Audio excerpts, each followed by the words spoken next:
Hey guys, we're going to take a quick look at Ronald Reagan's address after the explosion of the Space Shuttle Challenger. And this first part is pretty self-explanatory, makes a lot of sense. So we're just going to get into it and see where it takes us. All right.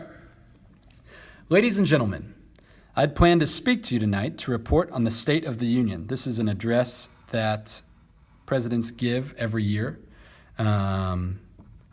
And they explain the problems, the good things that have happened within the country. So he had a regularly scheduled address.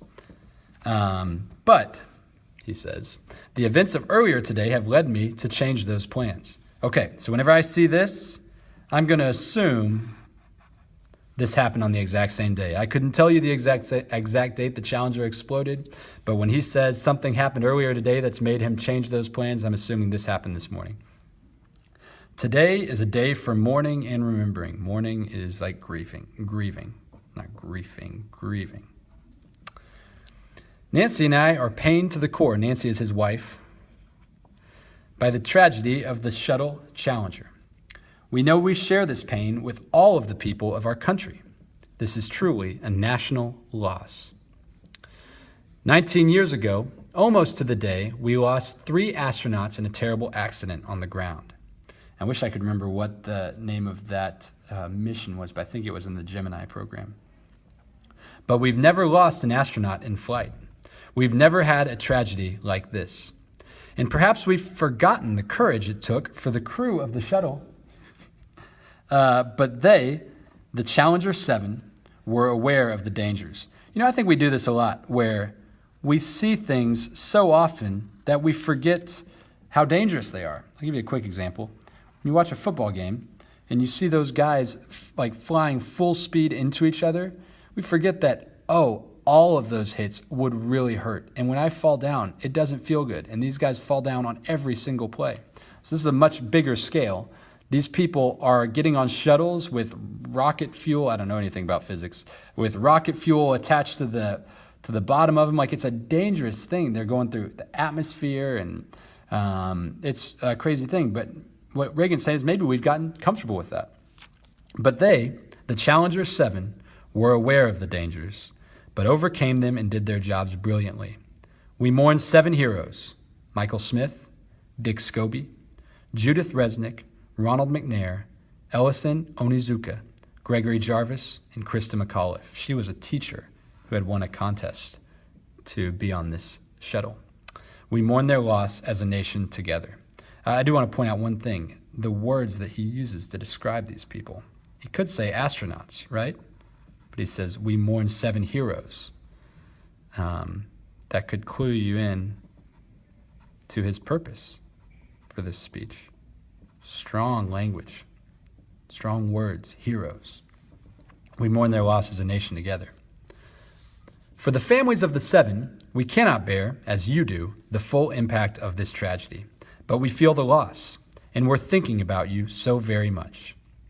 Your loved ones were daring and brave, and they had that special grace, this special spirit that says, give me a challenge and I'll meet it with joy. This is a kind of a common theme that you see rise up in American speeches, and maybe other ones, but we see a lot more American speeches, rising to challenges. If you've watched the Eleanor Roosevelt one, you saw this theme pop up. If you watch Barack Obama in his presidential address or acceptance speech, you saw this. You see it in a lot of them. They had a hunger to explore the universe and discover its truths. They wished to serve, and they did. They served all of us. We've grown used to wonders in this century, and it's hard to dazzle us. Basically, we're so used to seeing everything, it's tough to impress us. And we talk about that a lot with the internet now and smartphones. You can see anything you want to see. And so it's hard to see something that can really make us go, wow, which is what he's saying. And maybe he's saying the space program, we've gotten used to it in some ways. But for 25 years, the United States space program has been doing just that. We've grown used to the idea of space. It's not a crazy thing anymore to think someone could go into space. And perhaps we forget that we've only just begun. 25 years for a program is nothing.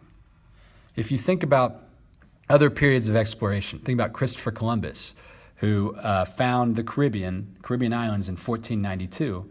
Well, even for that, like go up to Jamestown or Plymouth, or the Pilgrims and Plymouth Rock. You're talking about 130 years between those events. And so that's a pretty lengthy amount of time, and you're still at a primitive stage. Whenever you have the Pilgrims, they're almost about to starve in the New World, right? That's 130 years have gone by.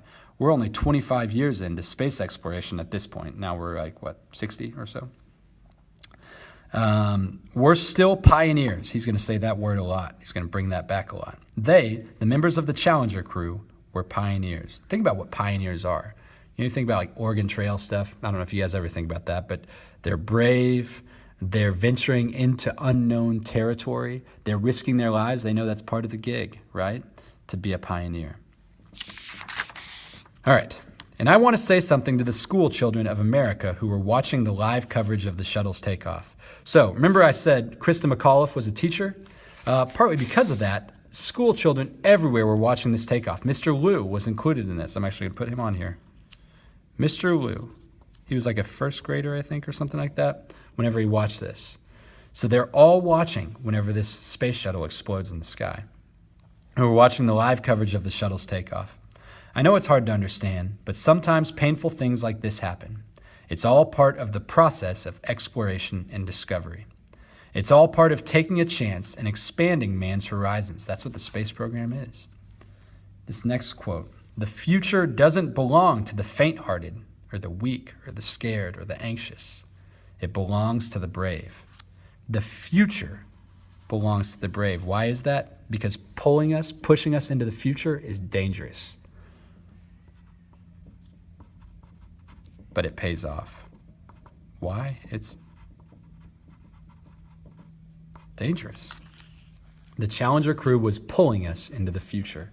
If you could picture that, it's a difference. Like they're pulling us, they're ahead of us, and they're pulling the rest of us into a brighter future. And we'll continue to follow them. I've always had great faith and respect for our space program, and what happened today does nothing to diminish it. And I want you to think about this. If you could, these next paragraphs, put yourself in the shoes of someone who worked at NASA. Because you may have had a public failure at some point in your life, or you failed in front of your friends, and it's embarrassing, right? Like you trip, or you drop a pass, or you mess up a note, or you get a bad grade, or something. I don't know. And failure is embarrassing no matter where it's at. Imagine this now. All eyes have been on this space program. You're some of the smartest people in the country, in the world, and your biggest failure resulted in 7 deaths and the whole country saw it. And you would feel about 1 inch tall. You would just feel miserable. And so then to hear how the president addresses you, imagine how that would make you feel. I've always had great faith in and respect for our space program. And what happened today does nothing to diminish it. We don't hide our space program. You're going to see here, this might be a little bit of a jab at the Russians. We don't hide our space program. We don't keep secrets and cover things up. We do it all up front and in public. That's the way freedom is, and we wouldn't change it for a minute. We'll continue our quest in space. There will be more shuttle flights and more shuttle crews, and yes, more volunteers, more civilians, more teachers in space. Nothing ends here.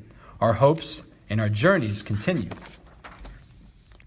I want to add that I wish I could talk to every man and woman who works for NASA or who worked for this mission and tell them, your dedication and professionalism have moved and impressed us for decades, and we know of your anguish. We share it. Think about that. If you work for NASA, the president is saying, we admire you, and you have been a model for us for a while, and in the midst of this, we're with you. We don't blame you. We understand how terrible you must feel. There's a coincidence today. On this day, 390 years ago, the great explorer Sir Francis Drake died aboard a ship off the coast of Panama. In his lifetime, the great frontiers were the oceans, and an historian later said he lived by the sea, died on it, and was buried in it. Well, today we can say of the Challenger crew, their dedication was, like Drake's, complete. They lived by the sky, they died in the sky, and they were buried in it. The crew of the Space Shuttle Challenger honored us by the manner in which they lived their lives. We will never forget them, nor the last time we saw them this morning, as they prepared for their journey and waved goodbye and slipped the surly bonds of earth to touch the face of God. All right, there it is.